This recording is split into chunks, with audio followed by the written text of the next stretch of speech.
Pemirsa, berita viral meninggalnya siswa SMA N1 Cawas, Klaten, Jawa Tengah akibat kesetrum di kolam sekolah pada 8 Juni lalu meninggalkan rasa keprihatinan yang dalam bagi dunia pendidikan Indonesia.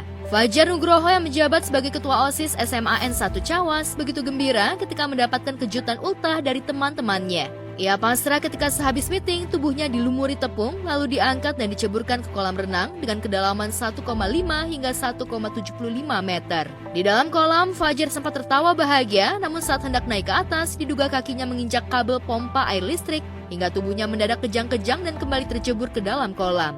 Seorang temannya lantas mencoba menolong Fajar dengan menyebur ke kolam dan ia pun sempat merasakan sengatan listrik hingga napasnya sesak. Fajar dan temannya langsung dibawa ke rumah sakit, namun nyawa Fajar tak tertolong lagi.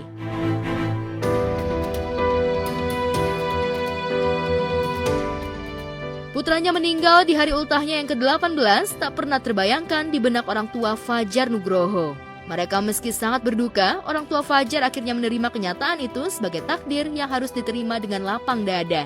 Mereka mencabut laporan kasus kematian Fajar Nugroho yang sempat dilayangkan ke Polsek Cawas. Sementara itu jenazah Fajar Nugroho sudah dimakamkan di TPU Dusun Sepi Desa Barepan, Kecamatan Cawas, Kabupaten Klaten. Mungkin sebenarnya karena aku Gen Z ya, udah ngerasain kerjaan ulang tahun tuh udah lebih mending dibanding orang-orang yang zaman dulu ulang tahun diceplokin. Bahkan di sekolah aku aja dilarang untuk bawa kayak tepung, telur gitu-gitu. Guru-guru udah kayak ngasih tahu, jangan deh, udah kalau ulang tahun jangan kerjain, mending kita sama-sama aja. Karena emang ada beberapa kecelakaan yang sudah pernah terjadi. Sebenarnya aku pas dengar ceritanya aku sedih dan kecewa karena aku masih ada ya yang zaman sekarang gitu. Mungkin dari sekitarnya juga orang yang lebih dewasanya harus lebih mengingatkan gitu. Karena kan kadang kita emang terbawa adrenalin gitu. Niatnya mau seru-seru, menghibur, tapi ya celaka gitu. Sebaiknya kalau ada yang ulang tahun ya diberikan ucapan doa dan juga selamat dan bukan dengan kejutan-kejutan tragis seperti sekarang ini.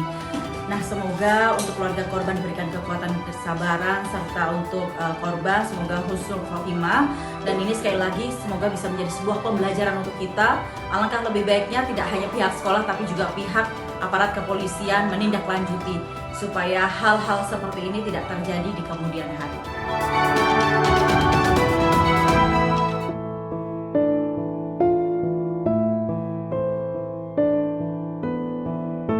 Berita viral yang tak kalah mengharukan terjadi saat wisuda ke-122 Universitas Negeri Semarang yang digelar 9 Juli lalu. Saat Rektor UNES mewisuda mahasiswa Fakultas Ilmu Sosial dan Ilmu Politik, Prodi Ilmu Sejarah, sejumlah wisudawan dan tamu undangan larut dalam suasana haru ketika nama Wildan Rohmawati dipanggil ke atas panggung untuk menjalani prosesi wisuda. Pasalnya Wildan Rohmawati yang merupakan lulusan termuda Prodi Sejarah meninggal 2 hari sebelum wisuda, tepatnya tanggal 7 Juli lalu akibat kecelakaan lalu lintas. Wildan Rohmawati mengalami luka berat di bagian kepala setelah tertabrak feeder Trans Semarang.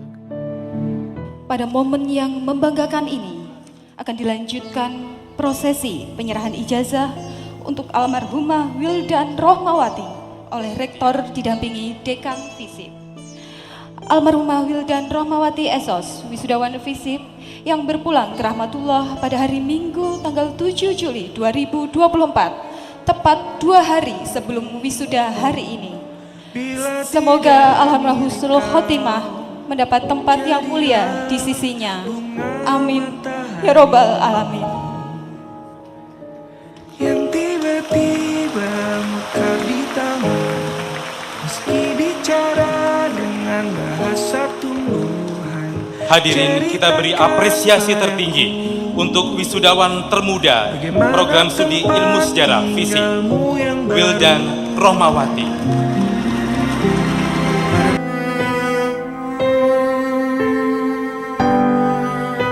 Rektor dan Wakil Rektor UNES yang menyerahkan ijazah Wildan Rohmawati kepada orang tua almarhumah tak kuasa menahan air mata. Terlebih selama di kalangan akademisi, Wildan adalah sosok yang pintar, bersahaja, dan punya cita-cita mulia untuk mengabdikan ilmu yang didapatnya untuk kepentingan masyarakat banyak. Lantas apa kata sejumlah selebriti tentang kisah mengharukan hidup Wildan Rohmawati yang meninggal 2 hari menjelang wisuda sarjananya? Di sana muda lagi, semua pertanyaan temukan jawaban. Hati yang gembira sering kau tertawa, Jika orang bilang ia memang suka bercanda. Ngelihat video di atas sudah pasti sedih ya, responnya udah pasti sedih banget. Yang mungkin yang seharusnya dia almarhumah itu bisa naik ke mimbar untuk membanggakan hasil kuliahnya dia, ternyata tidak bisa karena Allah berkehendak lain. Terus kalau dibilang terharu ya sangat terharu banget, apalagi keluarganya. Pasti keluarganya dari almarhumah itu pasti sedih banget dan bercampur bangga juga bahwa anaknya sudah bisa lulus dari kuliahnya. Tapi yang sedihnya adalah almarhumah sudah tidak bisa merasakan kebahagiaannya. Tapi dari sini aku bisa ambil pelajaran bahwa memang dimanapun, kapanpun, bersama siapapun kita berada harus selalu waspada, harus selalu hati-hati, apalagi sebagai seorang pengendara. Karena kitanya itu udah taat lalu lintas, tapi orang lainnya belum tentu fokus, belum tentu hati-hati. Jadi banyak-banyak berdoa juga demi keselamatan kita, demi keselamatan keluarga kita juga. Sekali lagi kita doakan yang terbaik untuk kedua orang tua almarhumah Wildan, dan pada Wildan ditempatkan di sisi Tuhan Yang Maha Esa.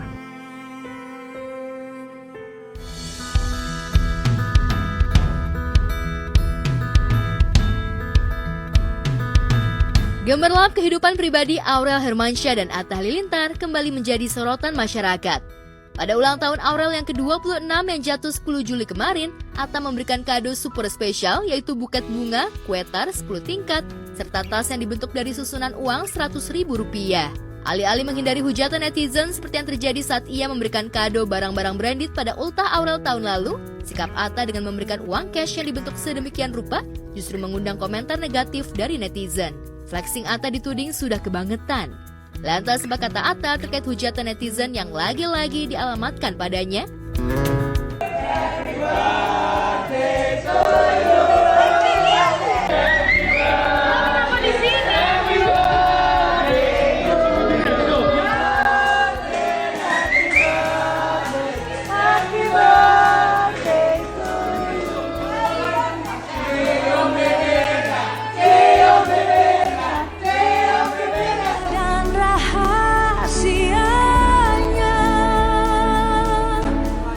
Semuanya tadi kemarin semua ikut surprise, semua mendoakan yang terbaik gitu. Warga Gen mungkin datang nggak bang semalam bang? Kemarin kan malam jadi memang yang standby yang kesini aja sih. Itu mungkin kan nggak ada yang datang ada yang enggak. Kado spesial apa sih bang? Kado spesial apa sih bang buat Mama Nur bang semalam? Ya sebenarnya kan Mama Nur tuh lebih pengen mentahnya aja karena kan kalau sekarang mungkin mikirannya udah jadi ibu, dia pengen nanti beli sendiri atau gimana. Sekarang juga kan kalau kita beli barang gampang digoreng-goreng orang, ngasih hadiah apa. Dan kalau kita nggak ngasih hadiah juga nanti nggak kelihatan, misalnya hadiahnya diem-diem juga bakal diomongin orang juga.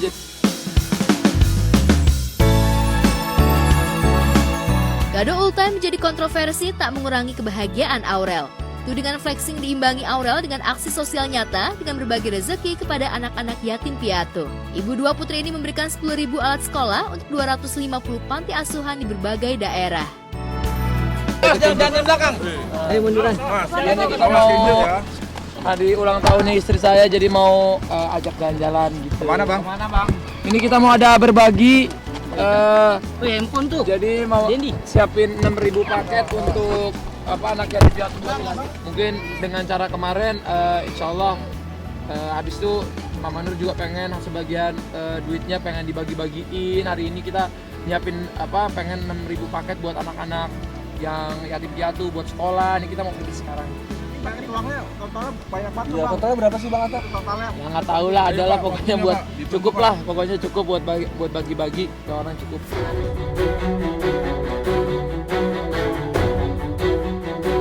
Tentang tudingan Atta Aurel suka flexing yang belakangan gencar dibahas netizen, lantaran Atta disindir oleh Dr. Tompi. Dr. Tompi kecewa pada Atta dan tim channel YouTube-nya yang memajang judul bombastis tentang harga rumahnya.